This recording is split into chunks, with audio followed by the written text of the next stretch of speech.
Lewis dot structure हम लोग कर रहे थे। लुईस डॉट स्ट्रक्चर में अभी थोड़ा सा और इसको एक्सप्लेन कर देती हूँ, ठीक है। तो अगर किसी भी स्ट्रक्चर के पास नेगेटिव चार्ज है तो इसका मतलब आपने उसके सेंट्रल एटम में इलेक्ट्रॉन को ऐड करना है। जैसे कि आप यहाँ पे देखो CO3 2 नेगेटिव है ना, CO3 2 नेगेटिव है ना।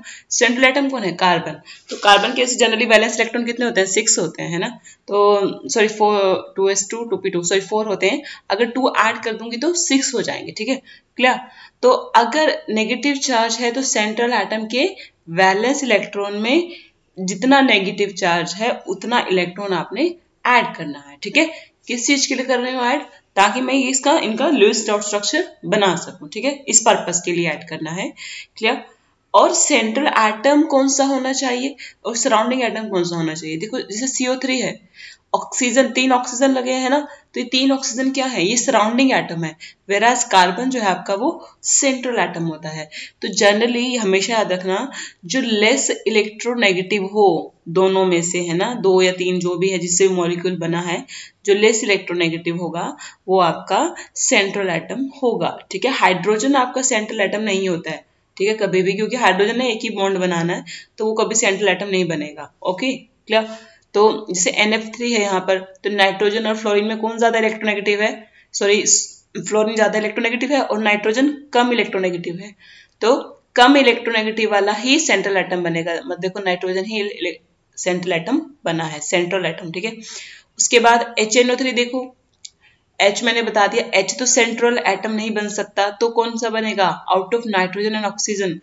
तो नाइट्रोजन हैज लेस इलेक्ट्रोनेगेटिविटी, है ना, क्लियर। तो nitrogen will be your central atom in case of HNO3। Okay, तो नेगेटिव चार्ज होने से आपने सेंट्रल एटम में जो वैलेंस इलेक्ट्रॉन है उसमें उतना ही इलेक्ट्रॉन ऐड करना है जितना नेगेटिव चार्ज है। अगर पॉजिटिव चार्ज हुआ तो, अगर पॉजिटिव चार्ज होता है तो आपको इलेक्ट्रॉन रिमूव करने हैं, मतलब कम करने हैं, ठीक है, क्लियर। नेगेटिव चार्ज होने पर ऐड करने हैं और पॉजिटिव चार्ज होने पर रिमूव करने हैं। जितना नेगेटिव चार्ज उतने इलेक्ट्रॉन ऐड, जितना पॉजिटिव चार्ज उतने इलेक्ट्रॉन रिमूव। तो ये कुछ सेट ऑफ रूल्स हैं, ये आपको याद रखना है जब भी आप लुईस स्ट्रक्चर को रिप्रेजेंट करो। ओके, आप थोड़ा सा प्रैक्टिस कर सकते हो कार्बन मोनोऑक्साइड का, नाइट्रोजन डाइऑक्साइड का लुईस स्ट्रक्चर बनाकर देखना, क्लियर। उसके बाद हमने कंसेप्ट करना है। अच्छा ये देखो, एक बार हल्का सा मैं NO2 नेगेटिव का दिखा देती हूँ। NO2 नेगेटिव है ना, तो सेंट्रल एटम कौन होगा नाइट्रोजन ऑक्सीजन में? नाइट्रोजन होगा डेफिनेटली, है ना। तो नाइट्रोजन में के जो वैलेंस इलेक्ट्रॉन है उसमें एक इलेक्ट्रॉन मुझे ऐड करना पड़ेगा। अगर नाइट्रोजन के वैलेंस इलेक्ट्रॉन देखो तो 5 होते हैं ना, 2s2 2p3, क्लियर। एक इलेक्ट्रॉन ऐड कर दूंगी तो कितना हो जाएगा? 6। तो देखो यहाँ पर इन्होंने नाइट्रोजन के 6 वैलेंस इलेक्ट्रॉन शो कर रखे हैं, 1 2 3 4 5 6। ओके, और बाकी पूरे मॉलिक्यूल के ऊपर नेगेटिव चार्ज है उसको तो दिखाना ही दिखाना है। ये यहाँ पर इसके सेंट्रल एटम के एक 1 नेगेटिव होने से एक इलेक्ट्रॉन मैंने ऐड कर दिया इसके वैलेंस इलेक्ट्रॉन में।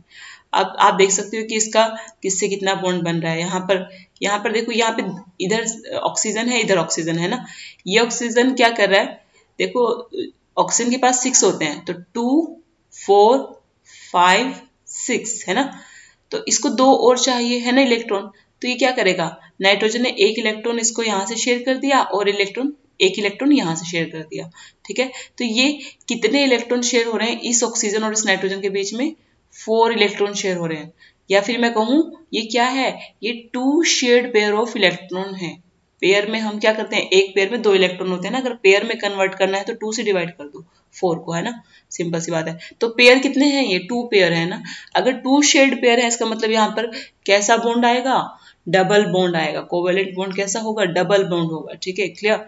अब इस वाले ऑक्सीजन की तरफ देखो, अब ये जो अब नाइट्रोजन क्या कर सकते हैं? नाइट्रोजन मैक्सिमम आपका 3 बॉन्ड ही बना पाएगा, 4 बॉन्ड बनाना उसके लिए थोड़ा मुश्किल होता है। मतलब बना लेता है बट थोड़ा सा मुश्किल आएगा, क्लियर।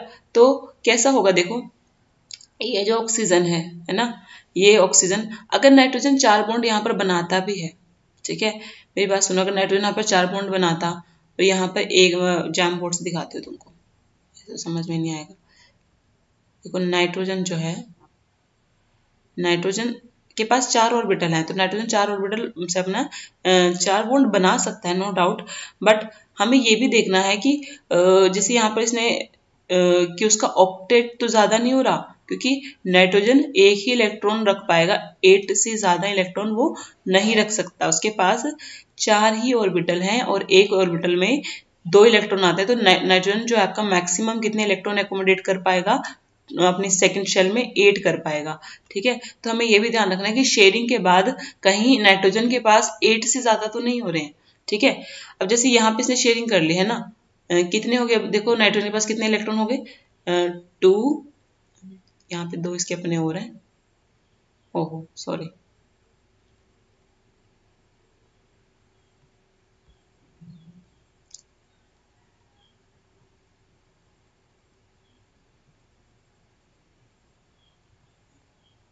ठीक है। तो आप देखो जब इसने शेयरिंग कर ली ना इसके साथ 2 बॉन्ड के साथ, तो कितने नाइट्रोजन के पास कितने इलेक्ट्रॉन हो रहे हैं, 2, 4, 6, 8। तो नाइट्रोजन के ऑलरेडी 8 इलेक्ट्रॉन हो रहे हैं, नाइट्रोजन अपना ऑक्टेट कंप्लीट कर लिया है। तो नाइट्रोजन अब इस ऑक्सीजन के साथ कैसे बॉन्ड बनाएगा, इस वाले के साथ, है ना, ये जो आपका ऑक्सीजन है इसके साथ वो कैसे बॉन्ड बनाएगा, ये हमने देखना है। देखो यहाँ पर आपको एक अलग तरह की मैं बॉन्डिंग बताती हूँ। ऑक्सीजन के पास कितने होते हैं, 6 होते हैं ना, तो एक तो ना कितना मुश्किल है ब्लैक बोर्ड के बिना, मुझे पता है केमिस्ट्री पढ़ाना, क्योंकि मैथ्स और केमिस्ट्री और मोस्ट प्रोबेबली शायद फिजिक्स भी बिना ब्लैक बोर्ड के पढ़ाना बहुत दिक्कत आती है। क्लियर, तो 2, 4, 6 है ना इलेक्ट्रॉन है इसके पास, ऑक्सीजन के पास। अब ऑक्सीजन को 2 इलेक्ट्रॉन चाहिए, बट नाइट्रोजन को कोई शेयरिंग नहीं करनी है, नाइट्रोजन और शेयरिंग नहीं करेगा क्योंकि नाइट्रोजन के पास ऑलरेडी 8 इलेक्ट्रॉन्स हो चुके हैं। ठीक है, तो अब ये ऑक्सीजन को कैसे फुलफिल करेगा, तो ये क्या करता है, ये ऑक्सीजन के साथ एक बॉन्ड बना लेगा जिसमें ये अपने दोनों इलेक्ट्रॉन जो है वो नाइट्रोजन के यूटिलाइज होंगे। ठीक है, एक बॉन्ड यहाँ पर बनाएगा, ठीक है, जिसमें दोनों इलेक्ट्रॉन किसके आए हैं, नाइट्रोजन के आए हैं, ऑक्सीजन की तरफ से कोई इलेक्ट्रॉन उसने नहीं लिया है।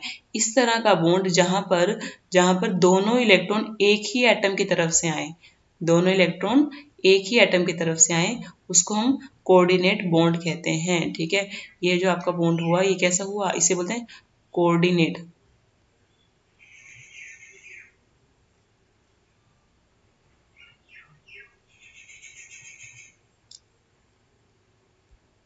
ऑल्दो इसको हम कोवेलेंट बॉन्ड की तरह ही कंसिडर करते हैं। ठीक है, अलग से नहीं करते, बट ये इसमें सिर्फ इतना डिफरेंस है कि यहाँ पर जो इलेक्ट्रॉन है वो दोनों इलेक्ट्रॉन एक ही एटम की तरफ से आते हैं।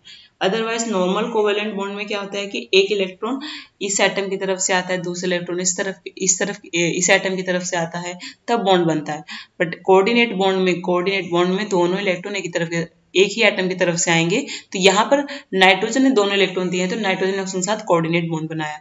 इससे क्या हुआ कि ऑक्सीजन देखो अब ये बॉन्ड बन गया है ऑक्सीजन के साथ। अब ऑक्सीजन का देखो ऑक्टेट कंप्लीट है, ऑक्सीजन का ऑक्टेट कंप्लीट है ना, 2, 4, 6, 8 है ना, तो ऑक्सीजन अपना फुली फिल्ड है, कोई प्रॉब्लम नहीं आ रहा। और नाइट्रोजन को भी अपना ऑक्टेट एक्सटेंड नहीं करना पड़ा। ठीक है, तो दोनों ही चीजें यहाँ पर फुली फिल्ड हो गई। ठीक है, तो ऐसे ये बना है, ये जो बॉन्ड दिख रहा है ना आपको NO2 में, ये आपका वही कोऑर्डिनेट बॉन्ड है। ठीक है, क्लियर।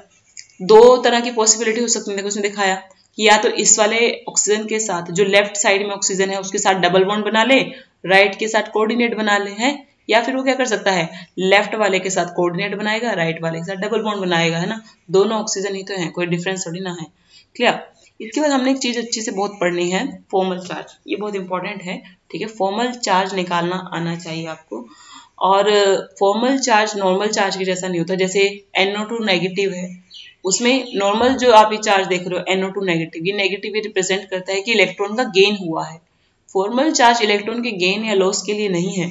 फॉर्मल चार्ज है आपका आपको रिलेट करने के लिए, आपको रिलेट करना है, किससे रिलेट करना है आपने, ये आपको बताता है difference between the number of valence electron of that atom in isolated or free state and the number of electrons assigned to that atom in the Lewis structure। कोई एटम है, उसके पास अपनी फ्री स्टेट में या isolated state में, मतलब जब वो किसी के साथ बॉन्ड नहीं बना रहा है, उस टाइम उसके पास कितने इलेक्ट्रॉन है, और जब उसने कोई मॉलिक्यूल बनाया, उसका ल्यूस स्ट्रक्चर रिप्रेजेंट किया, उस स्ट्रक्चर में उसके पास कितने वैलेंस इलेक्ट्रॉन है, उसका ये डिफरेंस है। मान लो उसके पास फ्री स्टेट में A इलेक्ट्रॉन है और ल्यूस स्ट्रक्चर में उसके पास B इलेक्ट्रॉन है, ठीक है, वैलेंस इलेक्ट्रॉन। ठीक है, तो उसके ऊपर कितना फॉर्मल चार्ज आएगा, A माइनस बी, डिफरेंस बताना है, ठीक है। इसके लिए इसको कैलकुलेट करने के लिए एक फॉर्मूला हम यूज करते हैं। ये देखो, ये जो आपको पीच कलर का बॉक्स दिख रहा है, इसमें फॉर्मूला है। किसी भी एटम का ल्यूइस स्ट्रक्चर में अगर आपको फॉर्मल चार्ज निकालना है तो पहले आप क्या करोगे, total number of valence electron देखो उसके फ्री स्टेट में कितने हैं। जैसे ऑक्सीजन के 6 हैं, है ना, नाइट्रोजन के 5 हैं, कार्बन के 4 हैं, ठीक है। तो उसके फ्री स्टेट में जितने नंबर ऑफ वैलेंस इलेक्ट्रॉन है उसमें से माइनस करना है क्या, number of non bonding electrons. Non bonding electrons क्या होते हैं, जो बॉन्डिंग में पार्टिसिपेट नहीं करते। स्ट्रक्चर में आपको ऐसे इलेक्ट्रॉन दिखेंगे जो बॉन्डिंग में पार्टिसिपेट नहीं करते। जैसे अभी मैं दिखाती हूँ, ऊपर जो एग्जांपल कर रहे थे, ये जो दिख रहा है ना, ये ऊपर नाइट्रोजन के 2 सिंग बना रखे हैं ना, ये 2 इलेक्ट्रॉन दिख रहे हैं ना। देखो ये जो दो इलेक्ट्रॉन है ना, उसने ना तो इधर बॉन्डिंग में पार्टिसिपेट किया है ना इधर बॉन्डिंग में पार्टिसिपेट किया है, ये एज इट इज पड़ा है। यहाँ भी एज इट इज था, यहाँ भी एज इट इज है और यहाँ भी एज इट इज है। तो ये जो एक लॉन पेयर बन गया है ना, इसको हम पेयर कहेंगे ना, एक पेयर ऑफ इलेक्ट्रॉन है, ओके। तो ये नॉन बॉन्डिंग पेयर है, ठीक है, ये एक नॉन बॉन्डिंग पेयर है, ठीक है, ऐसे हमने देखना होता है। और बॉन्डिंग पेयर क्या होते हैं, जो बॉन्ड में पार्टिसिपेट कर होते हैं। जैसे यहाँ पे ये बॉन्डिंग पेयर है, ये बॉन्डिंग पेयर है और ये वाला एक बॉन्डिंग पेयर है, ठीक है, क्लियर। तो आपने ऐसे non bonding and bonding pair check कर सकते हो। तो आपने वैलेंस इलेक्ट्रॉन में से क्या माइनस करना है, नॉन बॉन्डिंग इलेक्ट्रॉन्स माइनस करने हैं, क्लियर। उसके बाद और क्या माइनस करना है, माइनस हाफ। हाफ किसका, बॉन्डिंग इलेक्ट्रॉन्स का हाफ, ठीक है। बॉन्डिंग जो इलेक्ट्रॉन्स हैं, जैसे इसमें 6 थे तो ऊपर वाले सेक्शन में 6 है बॉन्डिंग वाले NO2 में, तो 6 का हाफ कितना जाएगा, 3, ठीक है। तो जब अगर हम ये करके देखेंगे, उसके बाद जो वैल्यू आएगी वो उस एटम के ऊपर फॉर्मल चार्ज होगा। इसको हम थोड़ा सा एग्जांपल से समझते हैं। जैसे देखो O3 इज योर ओजोन, ठीक है। ओजोन का स्ट्रक्चर ऑलमोस्ट सिमिलर है NO2 जैसा ही है, ठीक है। अगर आप देखो NO2 का जो मैंने स्ट्रक्चर बताया था वैसा ही है। नाइट्रोजन जैसे मान लो वो बीच में यहाँ पे नाइट्रोजन था, यहाँ पे बीच में ऑक्सीजन है, ठीक है। साइड में दोनों ऑक्सीजन ही है। एक साइड वो डबल बॉन्ड बना रहा था और एक साइड वो कोऑर्डिनेट बॉन्ड बना रहा था, नाइट्रोजन, है ना। यहाँ पर भी ऑक्सीजन क्या कर रहा है, एक साइड डबल बॉन्ड बना रहा है और एक साइड कोऑर्डिनेट बॉन्ड बना रहा है। ये जो नाइट्रोजन ऑक्सीजन है, इनके पास मैंने बताया था ये सेकंड शेल के मेंबर हैं। इनके पास 2 ही सब शेल हैं, S और P, और कोई सब शेल इनके पास नहीं है। इसलिए मैक्सिमम 8 ही इलेक्ट्रॉन एकोमोडेट कर पाएंगे अपने वैलेंस शेल में। अगर इनके पास और शेल होती, सब शेल होती कोई, जैसे D होती, F होती, तो ये अपने वैलेंस शेल में 8 से ज्यादा भी एकोमोडेट कर लेते। बट इनके पास वैलेंस शेल में जगह कितनी है, सिर्फ 8 एकोमोडेट करने की है, इसलिए 8 ही करेंगे। तो सेकेंड पीरियड के जो एलिमेंट है नाइट्रोजन, ऑक्सीजन, कार्बन, ये मैक्सिमम 8 इलेक्ट्रॉन ही एकोमोडेट कर सकते हैं अपनी वैलेंस शेल में, ओके। इसके बाद देखो, अब यहाँ पर हम क्या करें, हम हर एटम का, तीनों ही ऑक्सीजन है ना, हर एटम का हमने क्या निकालना है, फॉर्मल चार्ज निकालना है। फॉर्मल चार्ज हम हर एटम का कैसे निकालेंगे, देखो पहले नंबरिंग कर दो, इसको 1 बोल दो, इसको 2 बोल दो, इसको 3 बोल दो, ठीक है। तो 1 पे कैसे फॉर्मल चार्ज आएगा, देखो ये ऑक्सीजन है ना, 1 ऑक्सीजन है। ऑक्सीजन के पास फ्री स्टेट में कितने इलेक्ट्रॉन होते हैं, वैलेंस 6 होते हैं ना, वो तो हमको ऐसे ही पता है, मैंने लिख दिया 6 में से क्या माइनस करना था, याद है, non bonding pair. Non bonding pair इसमें कौन सा दिख रहा है आपको, ये वाला जो ऊपर बना पड़ा है, 1 2 है ना, 2 है ना, 2 sorry, non bonding electron. Non bonding electron कितने यहाँ पे 2 है ना, तो 6 माइनस 2 कर दिया, है ना। माइनस हाफ करना था, हाफ किसका करना था, बॉन्डिंग पेयर का। ये ऑक्सीजन के पास कितने बॉन्डिंग पेयर है, 2 इस बॉन्ड में है, 2 इस बॉन्ड में है और 2 इस बॉन्ड में है, तो टोटल कितने हो गए, 6, है ना। 6 बॉन्डिंग पेयर है, तो हाफ कर दिया 6 का। तो देखो 6 माइनस 2 माइनस 3, 6 माइनस 5, कितनी वैल्यू आ रही है, +1। तो मतलब ऑक्सीजन के ऊपर कितना चार्ज आएगा, +1, ठीक है, क्लियर, ओके। उसके बाद ये ऑक्सीजन वाला देखो, सेकेंड ऑक्सीजन, इसके पास कितने बॉन्डिंग पेयर हैं, नॉन बॉन्डिंग पेयर है, वो भी देख लो। पहले तो ऑक्सीजन ही है, फ्री स्टेट में 6 इलेक्ट्रॉन होगा। बॉन्डिंग पेयर कितने हैं और नॉन बॉन्डिंग कितने हैं, देखो ये जो ऊपर बना रखे हैं 2 4, 2 ही तो यूटिलाइज किए इसने बॉन्डिंग में, है ना। 6 में से 2 ही तो यूटिलाइज किए बॉन्ड बनाने में, बाकी 4 तो नॉन बॉन्डिंग है। तो 4 इलेक्ट्रॉन्स इसके नॉन बॉन्डिंग है, तो 6 माइनस 4, माइनस ऑफ हाफ किसका करना है, हाफ करना है बॉन्डिंग पेयर्स का। तो एक कितने बॉन्ड बना रहा है, 2 बॉन्ड बना रहा है ना, तो एक बॉन्ड में कितने होते हैं, 2 बॉन्ड में कितने होंगे, 4, तो इसके बॉन्ड में चार बॉन्डिंग इलेक्ट्रॉन है, ठीक है क्लियर। तो हाफ किसका करना है, 4 का करना है। तो देखो 6 - 4 - 2 0, मतलब इस ऑक्सीजन के ऊपर कोई फॉर्मल चार्ज नहीं है, ठीक है। अब आ जाओ इस वाले के ऊपर, देखो यहाँ पे जो थर्ड वाला ऑक्सीजन है, अब देखो इसने तो कोई यूटिलाइज नहीं किया अपना इलेक्ट्रॉन बॉन्डिंग में, है ना। इसको जो बॉन्ड बना है फर्स्ट ऑक्सीजन के साथ, ये दोनों इलेक्ट्रॉन फर्स्ट ऑक्सीजन के से ही आए हैं, थर्ड ऑक्सीजन ने कुछ भी इसमें नहीं दिया है। ऑल्दो इसका बॉन्ड बना है ना, तो इसके पास सबसे ज्यादा नॉन बॉन्डिंग इलेक्ट्रॉन है इस टाइम, है ना। कितने, 2 4 6, 6 के 6 इसके नॉन बॉन्डिंग है, क्योंकि इसने एक भी इलेक्ट्रॉन बॉन्डिंग में यूटिलाइज नहीं किया अपना। तो 6 - 6 माइनस ऑफ हाफ किसका करना है, बॉन्डिंग पेयर का। तो इसके बॉन्ड में कितने इलेक्ट्रॉन है, ऑल्दो ये इलेक्ट्रॉन इसके नहीं है, बट बॉन्ड तो इसी से बना है, इसी को मिल रहे हैं। तो 2 इलेक्ट्रॉन है इस बॉन्ड में, तो हाफ ऑफ 2 करना है। तो 6 - 6 - 1 कितना जाएगा, -1। तो इस ऑक्सीजन पे कैसा चार्ज रहेगा, फॉर्मल चार्ज रहेगा -1, और इस ऑक्सीजन पे चार्ज रहेगा +1। क्या देखो आप इसको ऐसे प्रेजेंट कर सकते हो, ठीक है ओके। तो मैं पहले बता चुकी हूँ, ये कोई रियल चार्ज सेपरेशन नहीं है। ये ऐसा नहीं है कि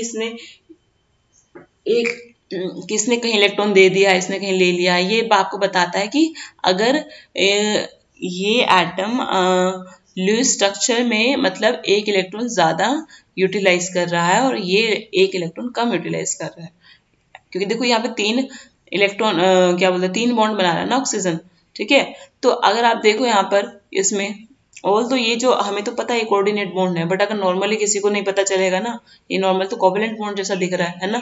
तो आप देखो ऑक्सीजन 3 बॉन्ड बना रहा है, तो 3 में आपको ये नहीं लगेगा कि देखो 2 यहाँ पर है, 3 4 5 इलेक्ट्रॉन यूटिलाइज हुए होंगे ना, अगर नॉर्मल कोवेलेंट बॉन्ड होता। तो होते कितने इसके पास, 6 होते हैं, बट यहाँ पर कितना है, 5 है ना। तो आपको नॉर्मल से एक कम लग रहा है ना यहाँ पे, तो इसलिए प्लस का चार्ज है। इधर आओ, इस वाले ऑप्शन के पास आओ, इसके पास नेगेटिव कैसे, देखो इसके पास 2 4 6 7, 2 4 6 7, ये 7 वाला बॉन्ड वाला, अगर ये नॉर्मल कोवेलेंट बॉन्ड होता, ठीक है। तो 7 इलेक्ट्रॉन लग रहे हैं ना आपको उसके पास, बट होते कितने इसके पास, 6 होते हैं। तो हमको एक एक्स्ट्रा लग रहा है इसके पास, तो इसलिए हमने इसको माइनस साइन दिया है, ठीक है क्लियर। तो ये होता है आपको एक्चुअल बताने का पर्पस फॉर्मल चार्ज का, ठीक है। और एक चीज और बताता है हमको, ये हमको लोएस्ट एनर्जी स्ट्रक्चर बताता है। लोएस्ट एनर्जी स्ट्रक्चर कैसे बताएगा जी, तो मैं आपको बता दूं कि जैसे किसी पर्टिकुलर मॉलिक्यूल के जब अगर स्ट्रक्चर ड्रॉ हो रहे होते हैं, तो हम कैसे भी ड्रॉ कर सकते हैं ना, NO2 को, O3 को हम कैसे भी ड्रॉ कर सकते हैं ना, क्लियर। बट जो डिफरेंट स्ट्रक्चर हमने ड्रॉ करके देखे कि कौन सा एक्चुअल स्ट्रक्चर होगा, तो उसमें लोएस्ट एनर्जी स्ट्रक्चर कौन सा होगा, जो स्मॉलेस्ट फॉर्मल चार्जेस होंगे, जिसमें एटम्स के ऊपर, जिस स्ट्रक्चर में एटम्स के ऊपर स्मॉलेस्ट फॉर्मल चार्जेस होंगे। अगर किसी स्ट्रक्चर में फॉर्मल चार्जेस ज्यादा हैं, ठीक है, इसका मतलब वो लोएस्ट एनर्जी का नहीं है, उसकी एनर्जी ज्यादा है। अगर किसी स्ट्रक्चर के अंदर फॉर्मल चार्जेस कम है, इसका मतलब ये है कि वो लोएस्ट एनर्जी का है। और स्टेबल कौन सा होता है, कौन सा स्ट्रक्चर सबसे ज्यादा स्टेबल रहते हैं, जो लोएस्ट एनर्जी के होते हैं, जिनकी एनर्जी कम होती है। जिन स्ट्रक्चर्स की एनर्जी ज्यादा होती है वो स्टेबल नहीं होते। तो जाहिर सी बात है, जो स्टेबल होगा वही तो बनेगा, वही तो बना होगा। तो इसलिए हमको ये पता चलता है कि एक्चुअल स्ट्रक्चर क्या है, लोएस्ट एनर्जी स्ट्रक्चर क्या है किसी पर्टिकुलर मॉलिक्यूल का, ठीक है क्लियर। उसके बाद हमने क्या देखना है, उसके बाद हमने ये समझना है लिमिटेशन ऑफ ऑक्टेट रूल। अब तक हम ऑक्टेट रूल देखते आ रहे हैं कि ना, हर एटम अपना ऑक्टेट फुलफिल करना चाहता है, बट ऑक्टेट रूल सबके ऊपर एप्लीकेबल है नहीं, मैं पहले बता दूं, ठीक है। ऐसे बहुत सारे एटम हैं, ऑल्दो काफी कंपाउंड्स में, काफी मॉलिक्यूल्स में ये फॉलो होता है, नो डाउट, बट सब पर नहीं लगता जी, ठीक है क्लियर। तो अगर आप इनकम्प्लीट ऑक्टेट देखें, पहला point, incomplete octet of this central atom, तो ऐसे भी हमारे पास कई मॉलिक्यूल है जहां पर सेंट्रल एटम का जो ऑक्टेट है वो कंप्लीट नहीं होता, फिर भी वो मॉलिक्यूल बन जाते हैं, वो कंपाउंड्स बन जाते हैं, जैसे कि लिथियम क्लोराइड है। ऑल्दो क्लोरीन का ऑक्टेट फुलफिल हो रहा है, बट लिथियम का ऑक्टेट फुलफिल नहीं हो रहा है।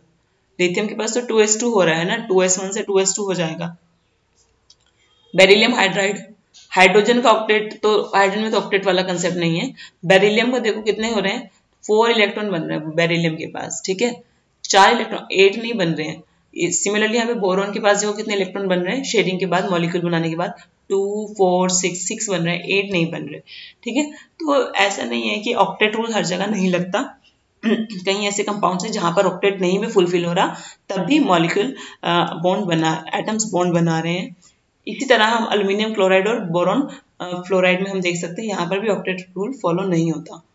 दूसरा, ऑक्टेट रूल हमको ओड इलेक्ट्रॉन मॉलिक्यूल्स के बारे में क्या कुछ बताता है नहीं, है ना। वो कहता है कि एटम अपना ऑक्टेट फुलफिल करना चाहता है, बट हमारे पास ओड इलेक्ट्रॉन मॉलिक्यूल्स भी हैं। ओड इलेक्ट्रॉन मतलब जिनके पास इलेक्ट्रॉन, जिनके नंबर ऑफ इलेक्ट्रॉन्स ओड हैं। ओड मतलब जो 2 से डिवाइड नहीं होता। ठीक है, जैसे यहाँ पे नाइट्रिक ऑक्साइड है NO। NO का देखो स्ट्रक्चर क्या है, N और ऑक्सीजन के बीच में डबल बॉन्ड है। ठीक है, क्लियर। ऑक्सीजन का ऑक्टेट फुलफिल हो रहा है, बट नाइट्रोजन को देखो अगर आप 2 4 6 7 इलेक्ट्रॉन इसके पास बन रहे हैं जो कि ऑड है। सिमिलरली यहाँ पे देख लो नाइट्रोजन डाइऑक्साइड में 2 4 6 7, यहाँ पर भी नाइट्रोजन के पास 7 इलेक्ट्रॉन बन रहे हैं। ठीक है, क्लियर। और इनके पास चलो इन ऑक्सीजन का तो ऑक्टेट फुलफिल हो रहा है, बट नाइट्रोजन का नहीं हो रहा। ठीक है, तो ऑड इलेक्ट्रॉन मॉलिक्यूल्स भी इसकी एक लिमिटेशन है। एक्सपेंडेड ऑक्टेट मैंने बताया था कि जैसे सेकेंड पीरियड के जो एलिमेंट है उनके पास तो S और P के अलावा कोई और ऑर्बिटल है नहीं, तो वो तो मैक्सिमम 8 ही कर पाएंगे। मिनिमम 8 से कम भी हो सकता है, बट मैक्सिमम 8 ही होगा। बट जो fourth, third, fourth, fifth period के एलिमेंट्स हैं फर्दर, है ना, उनके पास D और F ऑर्बिटल होती हैं। ठीक है, तो वो 8 से ज्यादा इलेक्ट्रॉन भी एकोमोडेट कर सकते हैं। ठीक है, जैसे आप देखो PF5 में है ना, फॉस्फोरस के देखो 5 बॉन्ड बन रहे हैं ना, 5 बॉन्ड बना रहा है फॉस्फोरस, और एक बॉन्ड में कितने इलेक्ट्रॉन करते हैं, 2, है ना। तो मतलब इस टाइम फॉस्फोरस के पास कितने शेयर्ड पेयर ऑफ इलेक्ट्रॉन्स हैं, 10, है ना, 10 है क्योंकि 5 बॉन्ड बनाया, तो 10 8 से ज्यादा है। SF6 में देखो सल्फर हेक्साफ्लोराइड में 6 बॉन्ड है, तो 12 इलेक्ट्रॉन इस टाइम सल्फर के पास हैं। उसके बाद आप H2SO4 में भी देख सकते हो, यहाँ पर भी 2 4 5 6 बॉन्ड बना रहा है सल्फर, तो 12 इलेक्ट्रॉन्स हैं। तो मतलब ऑक्टेट की रूल की ये भी लिमिटेशन है, क्योंकि इन कंपाउंड्स पर जो थर्ड, फोर्थ, फिफ्थ पीरियड के जो एलिमेंट्स हैं जिनके पास एम्प्टी D या ऑर्बिटल्स होती हैं, वो अपने 8 से ज्यादा इलेक्ट्रॉन भी वो एकोमोडेट कर सकते हैं और इस हिसाब से वो बॉन्ड बना लेते हैं। ठीक है, क्लियर। कहते हैं कि और ये जरूरी नहीं कि सल्फर हर कंपाउंड में ऑक्टेट फुलफिल नहीं करेगा, कई जगह सल्फर ऑक्टेट फुलफिल भी करता है। जैसे यहाँ पे देखो सल्फर यहाँ पे 2 बॉन्ड भी बना रहा है, SCl2 में, है ना, सल्फर डाइक्लोराइड में 2 बॉन्ड बना रहा है, एक इधर है, एक इधर है। कितने हो गए टोटल इलेक्ट्रॉन, 2 4, एक बॉन्ड में 2 होते हैं ना, 5 6 7 8, तो 8 इलेक्ट्रॉन। तो मतलब ये मस्ट नहीं है कि जैसे ऑक्टेट रूल जो है एटम फॉलो करते हैं, फॉस्फोरस भी करता है कई जगह, सल्फर भी करता है और कई जगह नहीं भी करता, तो ये मस्ट वाली सिचुएशन नहीं है कि करेगा ही करेगा, वो वाला नहीं है केस। ठीक है, तो ये उसकी मतलब लिमिटेशन है कि आपका रूल सब पर नहीं लगता। ठीक है, और एलिमेंट्स किसी कंपाउंड में उस रूल को फॉलो करते हैं और किसी कंपाउंड, दूसरे कंपाउंड में उस रूल को फॉलो नहीं करते। ठीक है, ओके। तो और अदर क्या ड्रॉबैक्स हैं, तो एक तो उन्होंने बोला था कि जो ऑक्टेट रूल तो ये कहता है कि देखो जिसका ऑक्टेट फुलफिल हो जाता है वो स्टेबल हो जाता है, नोबल गैस कॉन्फ़िगरेशन अचीव कर लेता है, इनर्ट हो जाता है ना, क्लियर। बट आपको ये मैं बता दूं कि जो हमारी जो नोबल गैसेज है वो भी रिएक्ट करती हैं, ऑल्दो उनकी रिएक्टिविटी बहुत कम है बाकी एलिमेंट से कंपैरेटिवली, बट वो रिएक्ट करती हैं। जिनोन के कंपाउंड हैं, क्रिप्टोन के कंपाउंड है, xenon difluoride, krypton difluoride, xenon ऑक्सीफ्लोराइड। ठीक है, देयर सो मेनी कंपाउंड्स, ठीक है, जिनोन के, ओके। तो वहां पर भी ये रूल फॉलो नहीं होता या फिर कहो फेल हो जाता है। ठीक है, और इसका देखो बताया कि मॉलिक्यूल्स की शेप नहीं बताता, उनकी एनर्जी नहीं बताता, स्टेबिलिटी के बारे में नहीं बताता। ठीक है, कि कौन सा स्टेबल होगा मॉलिक्यूल, कौन सा स्टेबल नहीं होगा। ठीक है, तो ये उनके ड्रॉबैक्स हैं, ये आपको पता होना चाहिए। ठीक है, नेक्स्ट जो टॉपिक है आयनिक और इलेक्ट्रोवैलेंट बॉन्ड। आयनिक बॉन्ड हम क्लास 10 से पढ़ते आ रहे हैं, शायद उससे पहले भी पढ़ा होगा।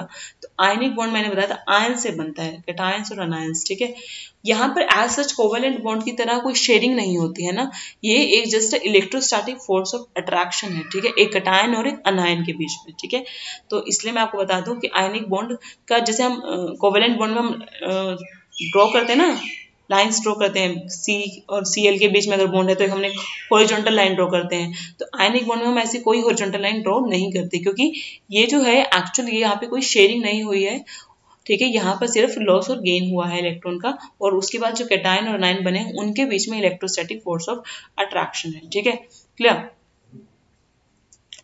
तो आपको देखो मैंने पिछले चैप्टर में आपको 2 टर्म बताई थी, आयनाइजेशन एनर्जी और electron gain enthalpy. Ionization energy क्या थी कि जो लूजली बाउंड इलेक्ट्रॉन था किसी भी एटम का आउटर मोस्ट ऑर्बिटल में, आउटर मोस्ट शेल में, उसको रिमूव करने के लिए जितनी एनर्जी की रिक्वायरमेंट है वो आयनाइजेशन एनर्जी है। और इलेक्ट्रॉन गेन एंथैल्पी क्या थी कि एक कोई एटम अगर किसी एक इलेक्ट्रॉन को गेन करता है, ठीक है, अपने ग्राउंड स्टेट में एक इलेक्ट्रॉन को गेन करता है, गेन करने के बाद जो एंथैल्पी में चेंज आएगा वो आपकी इलेक्ट्रॉन गेन एंथैल्पी होगी। तो उसमें मैंने बताया था ज्यादातर एलिमेंट की जो इलेक्ट्रॉन गेन एंथैल्पी होती है वो नेगेटिव होती है ना, वो एनर्जी जनरली रिलीज करते हैं इलेक्ट्रॉन गेन करने के बाद। बट जो नोबल गैसेस होती है उनकी जो इलेक्ट्रॉन गेन एंथैल्पी होती है वो पॉजिटिव होती है, ठीक है, क्लियर, ओके।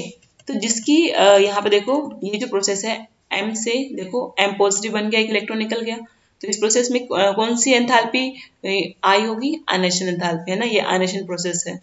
X ने एक इलेक्ट्रॉन गेन करके X नेगेटिव बना लिया, गेन हुआ इलेक्ट्रॉन का, तो इसमें कौन सी एंथैल्पी रोल प्ले करेगी, electron gain enthalpy role play करेगी। उसके बाद जब ये कैटायन अनायन एक दूसरे को अट्रैक्ट करेंगे तो ये क्या बना लेंगे, MX बना लेंगे, ठीक है, ओके। अब एक चीज कोई मुझसे उस टाइम पूछ भी रहा था कि इनकी क्या एप्लीकेशन है आयनाइजेशन एंथैल्पी की, इलेक्ट्रॉन गेन एंथैल्पी की, तो यहाँ पर इसकी एप्लीकेशन बहुत इजीली देख सकते हो। जिसकी आयनाइजेशन एंथैल्पी कम होती है ना, वो आपको जनरली आयनिक कंपाउंड्स में एज अ कैटायन की फॉर्म में दिखेंगे, ठीक है, कैटायन के फॉर्म में दिखेंगे। जबकि जिनकी इलेक्ट्रॉन गेन एंथैल्पी ज्यादा नेगेटिव होती है वो आपको अनायन की फॉर्म में मिलेंगे, ओके ओके। तो ये जो प्रोसेस है आयनाइजेशन, ये हमेशा एंडोथर्मिक होता है। एंडोथर्मिक मतलब जब एनर्जी प्रोवाइड करते हैं, एनर्जी रिलीज नहीं होती एंडोथर्मिक में। एनर्जी आप मेटल जो है ये एनर्जी एब्जॉर्ब करेगा, आपने एनर्जी प्रोवाइड करी और इसने एब्जॉर्ब करी, ठीक है, ये आपका एंडोथर्मिक है। वेराज जब इलेक्ट्रॉन गेन होता है तब ये प्रोसेस कैसा होता है, ये एंडोथर्मिक भी होता है और एक्सोथर्मिक भी होता है। मतलब कुछ एलिमेंट्स के लिए तो ये एक्सोथर्मिक है और कुछ के लिए एंडोथर्मिक है।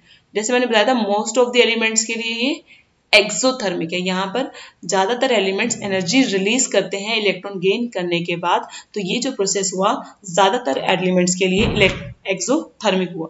और जैसे मैंने बताया था ग्रुप 18 के जो एलिमेंट्स हैं, नोबल गैसेस हैं जो आपकी, ठीक है, वहां पर ये प्रोसेस आपका एंडोथर्मिक होता है, क्योंकि नोबल गैसेस की कोई टेंडेंसी नहीं होती इलेक्ट्रॉन को गेन करने की, ठीक है, तो वो खुद ब खुद कभी भी इलेक्ट्रॉन गेन नहीं करेंगी।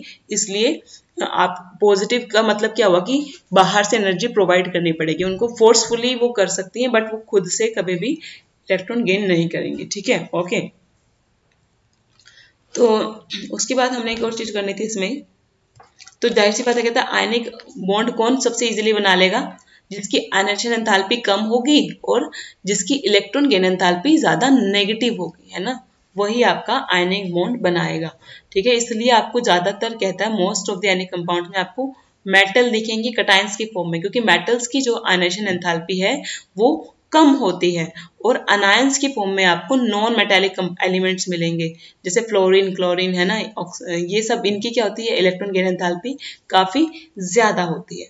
तो यहाँ पर एक एक्सेप्शन बताया, अमोनियम प्लस NH4, NH3 होता है अमोनिया, NH4 पॉजिटिव को क्या बोलते हैं, अमोनियम आयन, ठीक है। तो अमोनियम आयन एक एक्सेप्शन है, ये कैटायन है, और ये देखो मेटल नहीं है, नाइट्रोजन मेटल नहीं है, हाइड्रोजन मेटल नहीं है, ठीक है, ये एक नॉन मेटेलिक कैटायन है जो आपको अक्सर आयनिक कंपाउंड में देखने को मिलेगा। तो ये अकेला एक एक्सेप्शन है, बाकी जो आपको मैक्सिमम में कैटायन मेटल मिलेंगे और अनायन आपको नॉन मेटल मिलेंगे, ठीक है। तो यहाँ पे देखो NaCl sodium chloride rock salt है, इसका स्ट्रक्चर दिखा रखा है, क्रिस्टल स्ट्रक्चर है कि NaCl ऑब्वियसली क्रिस्टलाइन सब्सटेंस है, तो कैसे उसके क्रिस्टल में सोडियम और क्लोरीन अरेंज हैं। ये स्ट्रक्चर क्या बताता है कि कैसे सॉलिड में सोडियम और क्लोरीन अरेंज हैं। तो क्लोरीन देखो, क्लोरीन ब्लू स्फीयर से दिखाया है, सोडियम को ये थोड़ा रेड स्फीयर से दिखा रखा है, और क्लोरीन का साइज देखो स्फीयर बड़ा है और सोडियम का छोटा है ना, इसका मतलब क्या, क्लोरीन का जो साइज है वो बड़ा है एज कम्पेयर टू सोडियम। अब क्लोरीन कहाँ कहाँ होगा, तो जनरली जो हमारा मान लो अगर जो हमारे सॉलिड होते हैं वो एक क्यूबिक क्रिस्टल में क्रिस्टलाइज होते हैं, मतलब एक क्यूब में क्रिस्टलाइज होंगे, क्यूब के फॉर्म में, ठीक है। तो इस क्यूब के जो कॉर्नर्स पे हैं, देखो एक ये कॉर्नर है, एक ये third one corner, fourth, fifth corner, six corner, seventh and eighth corner, सारे आठों के 8 कॉर्नर किसने ऑक्यूपाई कर रखे हैं, क्लोरीन ने ऑक्यूपाई कर रखे हैं। और इन कॉर्नर्स के अलावा भी क्लोरीन कहीं और है ना, कहाँ है, ये देखो 1 2 3 4 5 6। तो अगर मैं कहूँ ये जैसे ये फेस होता है, ये क्यूब का फेस होता है पूरा, है ना, ये सतह दिखती है ना, तो 6 फेसेस होते हैं क्यूब के। ये फेस आप क्यूब आपके पास नहीं होगा तो आपके पास मैच बॉक्स होगा, जिसे हम क्यूबॉइड कहते हैं, ठीक है, क्यूबॉइड शेप में। आप उसमें भी फेस काउंट कर सकते हो मैच बॉक्स में, या फिर कोई भी आपके पास 3 डायमेंशनल कोई भी बॉक्स पड़ा हो, कार्डबोर्ड समथिंग, है ना, उसमें आप फेसेस कैलकुलेट कर सकते हो कि कितने फेस होते हैं। तो जनरली आपके क्यूब में 6 फेसेस होते हैं, क्यूबॉइड में भी 6 ही होते हैं, कोई बस साइज का डिफरेंस होता है। तो ये आपके कॉर्नर्स पर है, और ये जो 6 फेसेस हैं, है ना, इसलिए 1, ये ऊपर का फेस, ये पीछे का फेस, ये आगे का फेस, ये लेफ्ट फेस, ये राइट फेस, और ये नीचे वाला फेस, ठीक है, क्लियर। 6 फेसेस पर आपका क्लोरीन प्रेजेंट है। उसके अलावा सोडियम कहाँ कहाँ है, सोडियम आपका एजेस पर है, ये एज है, एज किनारा है ना, जो किनारे देखना 12 एजेस होती हैं, मैच बॉक्स में या किसी करना करके देखो, ये तुम्हारे लिए, ठीक है, कुछ तुम्हें खुद से भी चीजों का एक्सपीरियंस करना चाहिए। तो 12 एजेस होती हैं, तो ये सोडियम कितने हैं, 12 है, और ये सारे एजेस पर प्रेजेंट हैं, ठीक है, 12 एजेस पर ये सोडियम प्रेजेंट है, क्लियर। तो ऐसा होता है NaCl का स्ट्रक्चर। ये इंपॉर्टेंट इसलिए है क्योंकि 11th के लिए तो नहीं पता, पर 12th के लिए बहुत इंपॉर्टेंट है। तो अभी से थोड़ा सा समझोगे तो ही चीजों में इंटरेस्ट डेवलप होगा, अभी इग्नोर करके चलोगे तो 12th में इंटरेस्ट डेवलप नहीं हो पाएगा। ओके, तो वो कहते हैं कि NaCl के लिए बता रहे हैं वो, कि NaCl के लिए जो आयनाइजेशन एंथैल्पी है उनकी सोडियम की, दैट इज क्वाइट 495.8 है ना, प्लस का है किलो जूल पर मोल। ओके, और क्योंकि क्लोरीन साथ में लगा है तो क्लोरीन अनायन बनेगा, नॉन मेटल है, तो उसकी इलेक्ट्रॉन गेन एंथैल्पी कितनी है, -348.7, ठीक है। आयनाइजेशन सोडियम कितनी है 495, और इलेक्ट्रॉन गेन कितनी है -348 पॉइंट समथिंग, है ना। तो अगर आप टोटल देखो कि कितना एनर्जी में चेंज आया होगा, आयनाइजेशन एंथैल्पी और इलेक्ट्रॉन गेन एंथैल्पी अगर सम करो आप, तो आप देखोगे कि सम करने पर जो वैल्यू आती है दैट इज 147.1 किलो जूल। ये जो वैल्यू है ये पॉजिटिव आई है। अगर कोई किसी प्रोसेस में सम करके ओवरऑल जो वैल्यू आ रहा है वो पॉजिटिव आता है ना, इसका मतलब ये है कि वो प्रोसेस जनरली खुद ब खुद नहीं होते, हमको और उनमें कोई एनर्जी या कोई दूसरा फैक्टर प्रोवाइड करना पड़ता है, ठीक है। तो यहाँ पर 147.1 आया, इसके हिसाब से तो ये होना चाहिए था कि सोडियम क्लोराइड बनना नहीं चाहिए था, है ना, खुद ब खुद, बट सोडियम क्लोराइड तो खुद ब खुद बन जाता है ना, रॉक सॉल्ट हमने थोड़ा ना बनाया, नेचर में ऑलरेडी एग्जिस्ट करता है, खुद ब खुद बना है। तो ये कैसे हुआ, तो यहाँ पर एक और एंथैल्पी रोल प्ले करती है, that is your enthalpy of lattice formation, ठीक है। एंथैल्पी ऑफ लैटिस फॉर्मेशन क्या होती है, डेफिनेशन ऑल्दो कुछ अलग है, बट मैं आपको एक सिर्फ समझने के लिए बता दूं। देखो लेटिस मतलब ये जो क्रिस्टल बना है, ऑब्वियसली अब इस क्रिस्टल की फॉर्मेशन हुई है, तो इस फॉर्मेशन में भी कुछ ना कुछ एनर्जी रिलीज होता है ना, क्रिस्टल स्ट्रक्चर बना है तो डेफिनेटली कुछ ना कुछ एनर्जी रिलीज हुआ होगा। तो 1 मोल अगर बना है कुछ, तो उसमें जितना एनर्जी रिलीज हुआ होगा that is your lattice enthalpy, ठीक है। इसको मैं थोड़ा सा नीचे टर्म आएगी, बिल्कुल टेक्निकल टर्म भी समझा दूंगी, बट ये मैंने सिर्फ एक वो होता है ना कि समझने के पर्पस के लिए, कि इतनी एंथैल्पी तब रिलीज हुई होगी जब ये बना होगा, NaCl का एक क्रिस्टल बना होगा, ठीक है, क्रिस्टल स्ट्रक्चर, ठीक है। तो कितनी एंथैल्पी रिलीज होती है, दैट इज -788 किलो जूल। तो ये काफी ज्यादा है ना। तो ऑल्दो इन दोनों प्रोसेस को कितनी एनर्जी चाहिए थी, 147.1 है ना, बट इसको बनने के बाद कितनी एनर्जी रिलीज हो रही है, -788। तो ओवरऑल जो वैल्यू है वो नेगेटिव हो गई, है ना।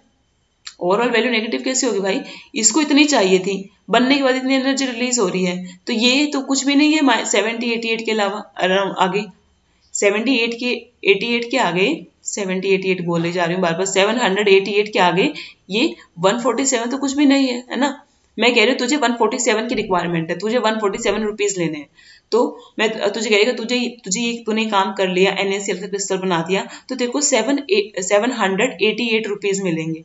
ठीक है, तो तेरे सामने 147 कुछ नहीं रहा है ना, तो आराम से अपनी रिक्वायरमेंट को फुलफिल कर सकता है ना। तो 788 एनर्जी रिलीज हो रही है, जबकि दोनों प्रोसेस को मिलाकर सिर्फ 147 की रिक्वायरमेंट थी, तो वो बहुत इजीली वो अचीव कर लेगा और आयनाइजेशन हो जाएगा, इलेक्ट्रॉन गेन एंथैल्पी हो जाएगी और क्रिस्टल आपका फॉर्म हो जाएगा। ठीक है, ठीक है। अब यहाँ पर मैं आपको कई बार बता भी चुकी हूँ कि एनर्जी जो रिलीज होती है वो एक क्वालिटेटिव मेजर होता है स्टेबिलिटी का, किसी भी आयनिक कंपाउंड की, जनरली किसी भी कंपाउंड की। ठीक है, तो जितनी ज्यादा एनर्जी रिलीज होती है इसका मतलब ये है कि वो कंपाउंड उतना ज्यादा स्टेबल हो रहा है। ठीक है, क्लियर? ओके, तो यहाँ पर ये चीज आपने समझनी है। ओके, लैटिस एंथैल्पी, अब मैं वही चीज है लैटिस एंथैल्पी जो ऊपर समझा रही थी, ये जो डेफिनेशन है ये टेक्निकल डेफिनेशन है। ठीक है, जो मतलब हम फॉलो करते हैं। देखो ये डेफिनेशन क्या कहती है, जो मैंने समझाया और ये जो डेफिनेशन कहती है उसमें रिलेट करना। ठीक है, ये डेफिनेशन ये कहती है कि जितनी एनर्जी रिक्वायर्ड है to complete separate 1 mole of solid ionic compound into gaseous constant. ठीक है, 1 मोल सॉलिड आयनिक कंपाउंड को कंप्लीटली, मतलब 1 मोल NaCl को कंप्लीटली सेपरेट करने के लिए, किसमें? गैसियस सब्सटेंट में। Na पॉजिटिव में अलग करो, Cl नेगेटिव में अगर अलग करो 1 मोल NaCl को, तो वो जो जितनी एनर्जी रिक्वायर होगी वो आपकी लैटिस एंथैल्पी होगी NaCl की। ठीक है, अलग करने में NaCl के कंस्टिट्यूएंट एटम को अलग करने में जितनी एनर्जी की रिक्वायरमेंट है वो लैटिस एंथैल्पी है। और मैंने क्या कहा था? मैंने कहा था कि इस क्रिस्टल में इसके क्रिस्टल के बनने में जितनी एंथैल्पी यूटिलाइज हुई है that is your lattice enthalpy, है ना। देखो जब वो क्रिस्टल बना तब तो किसी ने एंथैल्पी नहीं चेंज देख सकता ना, वो बन रहा है, ग्रेजुअल प्रोसेस है ना, उस टाइम तो कोई एंथैल्पी चेंज ऑब्जर्व नहीं कर पाएगा। ठीक है, मैं ये कह रही हूँ दो फ्रेंड्स है ना, 2 अलग अलग पर्सन थे, वो फ्रेंड्स बने। ठीक है, ओके, फ्रेंड्स बनने के लिए ऑल दोनों ने काफी एफर्ट किया होगा, है ना, कुछ ना कुछ एफर्ट रहा होगा। एक ने कभी अपना ईगो कम किया होगा, दूसरे का ईगो ज्यादा हो अगर, है ना, या फिर एक को बुरा लगा हो तो उसने फिर भी लीव इट कर दिया हो, लेट इट गो कर दिया हो। तो अगर 2 फ्रेंड्स जो बने हैं उसमें डेफिनेटली कुछ ना कुछ एफर्ट रहता है दोनों की तरफ से, है ना, कुछ ना कुछ रहा होगा। अब वो कितना एफर्ट लगा है उनकी बॉन्डिंग में, उनकी बॉन्डिंग कितनी अच्छी हुई है, ये मैं कैसे देख सकती हूँ? जब मैं अगर सोचूं कि मैं उनको अलग करूं, मैं उन दोनों फ्रेंड्स को अलग करूं, अगर मुझे उन दोनों फ्रेंड्स को अलग करने में ज्यादा टाइम लगा, ज्यादा एफर्ट लगा, इसका मतलब क्या है कि वो दोनों की बहुत अच्छी बॉन्डिंग थी, वो काफी स्टेबल थे। ठीक है, अगर मुझे किन्हीं 2 फ्रेंड्स को अलग करने में कम टाइम लगा है, इसका मतलब क्या है कि उनकी बॉन्डिंग बहुत वीक थी, उनकी फ्रेंडशिप उतनी अच्छी नहीं थी। ठीक है, तो यहां से हम एक चीज समझ सकते हैं कि अगर मैं कांस्टिट्यूएंट किसी आयनिक कंपाउंड को उसके कांस्टेंट आयंस में अलग कर रही हूँ, है ना, इसका मतलब क्या है, अगर वो जितनी एनर्जी मैं दे रही हूँ अलग करने के लिए अगर वो ज्यादा है, इसका मतलब ये है कि जब वो जो कंपाउंड है वो बहुत स्टेबल होगा। जब वो कंपाउंड बना होगा तो उसने अच्छा खासा अमाउंट ऑफ एनर्जी रिलीज किया होगा। ठीक है, क्योंकि स्टेबिलिटी आती है रिलीज ऑफ एनर्जी से, ये मैंने अभी पहले पैराग्राफ में बताया आपको। ठीक है, स्टेबिलिटी रिलीज ऑफ एनर्जी से आती है, तो जितना ज्यादा उसने रिलीज किया है एनर्जी को उतना ज्यादा वो मतलब स्टेबल हुआ होगा। तो मतलब 78, अगर मुझे 788 किलो जूल रिक्वायरमेंट हुई है 1 मोल के लिए अलग करने के लिए, मतलब इतनी एंथैल्पी उस टाइम रिलीज हुई होगी जब वो क्रिस्टल बना होगा। समझ में आया? तो चीजें को थोड़ा सा समझो। तो लैटिस एंथैल्पी ऑल्दो हम डिफाइन ऐसे करते हैं कि एटम्स को कांस्टेंट आयंस में अलग करना है, किसी आयनिक कंपाउंड के कांस्टेंट आयंस को उस कंपाउंड से अलग करना है के लिए जितनी एनर्जी रिक्वायरमेंट है that is lattice enthalpy. But actual में इसका फिजिकल सिग्निफिकेंस क्या है? इसका फिजिकल सिग्निफिकेंस इतना ही है कि उस पर्टिकुलर क्रिस्टल को बनने में उतनी एनर्जी रिलीज हुई होगी जितनी आपने अब उसको अलग करने में दी है ना। अगर मैं बोले मैंने 788 दी है, इसका मतलब इतनी एनर्जी रिलीज हुई थी जब NaCl बना था। ठीक है, ओके, तो इसलिए यहाँ पे देखो इन्होंने यहाँ पे लैटिस एंथैल्पी 780 लिया है, ठीक है, क्लियर। उसके बाद बॉन्ड पैरामीटर्स देख लेते हैं। बॉन्ड पैरामीटर्स में हल्का हल्का बता देती हूँ। पहला है बॉन्ड लेंथ। बॉन्ड लेंथ तो सबको पता है ना, बॉन्ड की लेंथ तो बॉन्ड लेंथ है, तो डिफाइन करना हो तो equilibrium distance between the nuclei of two bonded atoms in a molecule, clear. तो यहाँ पे मैंने दो तरह की रेडियस आपको बताऊंगी, एक तो कोवेलेंट रेडियाई और दूसरी थी वंडर वाल रेडियाई। कोवेलेंट रेडियाई और वंडर वाल रेडियाई में क्या फर्क है? देखो वंडर वाल जो फोर्सेस होते हैं वो होते हैं आपके आई थिंक आएंगे चैप्टर नंबर 4 में ही है शायद, तभी बता दूंगी। वंडरवाल फोर्सेस में एक्चुअल कोई शेडिंग नहीं होती। अगर किसी मॉलिक्यूल के बीच में वंडरवाल फोर्सेस ऑफ अट्रैक्शन है, वहां पर ना तो लॉस और गेन होता है इलेक्ट्रॉन का, ना ही शेयरिंग होती है। वो कुछ बस पोल क्रिएट होते हैं उस टाइम पे, और उस पोल्स की वजह से अट्रैक्शन होता है। वो हम देखेंगे इसी चैप्टर में, ठीक है, कैसे होता है।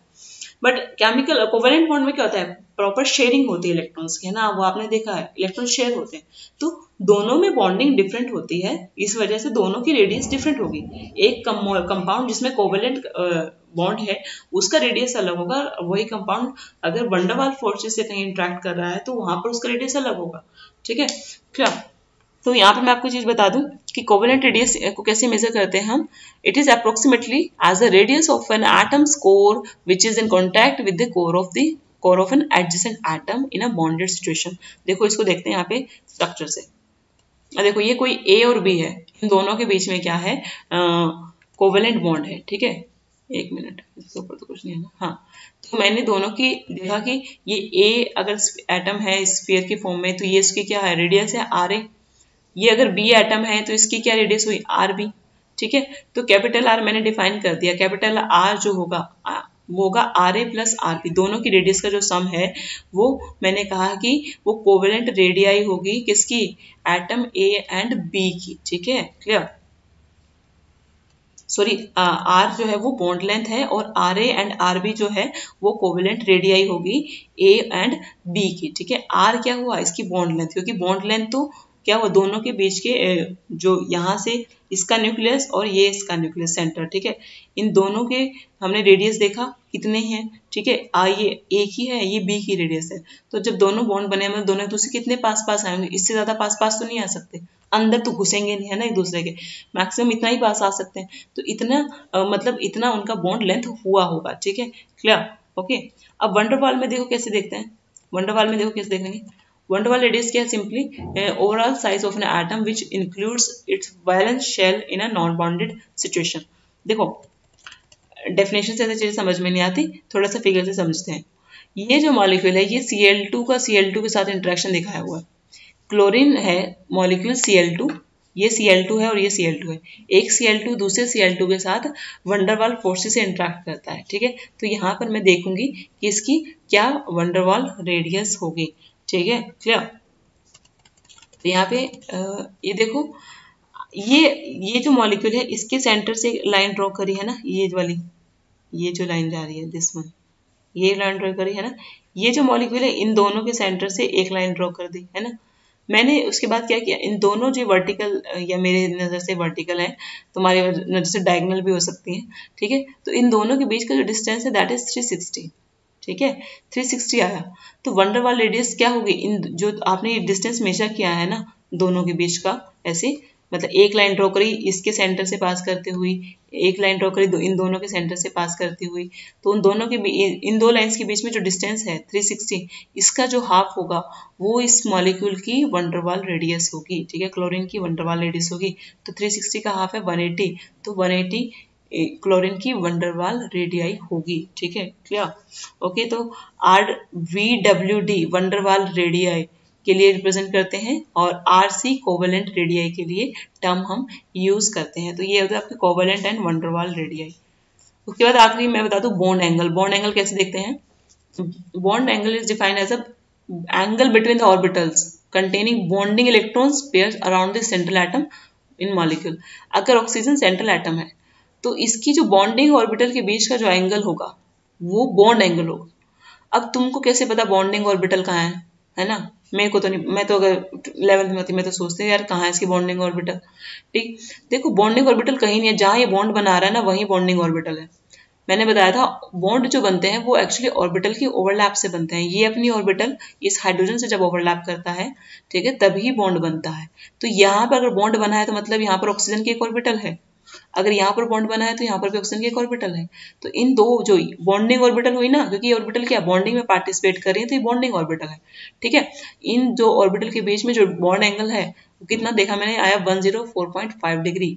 तो ये क्या हो गया, ये H2O का, पानी का या फिर इस ऑक्सीजन का क्या हो, बॉन्ड एंगल हुआ है, ठीक है, क्लियर। ऑल्दो हम ऑक्सीजन का नहीं कहेंगे, हम H2O का कहेंगे, क्योंकि बॉन्ड एंगल हमेशा 3 पॉइंट्स के बीच में देखा जाता है ना, अगर आपको याद हो। तो 3 पॉइंट्स क्या है, एक हाइड्रोजन, बीच वाला ऑक्सीजन और तीसरा हाइड्रोजन, ठीक है। तो आप ऐसे बॉन्ड एंगल देख सकते हो, बॉन्डिंग ऑर्बिटल्स के बीच का एंगल बॉन्ड एंगल है, ठीक है। उसके आगे का हम नेक्स्ट टाइम करेंगे। आज के लिए इतना काफी है। Thank you so much.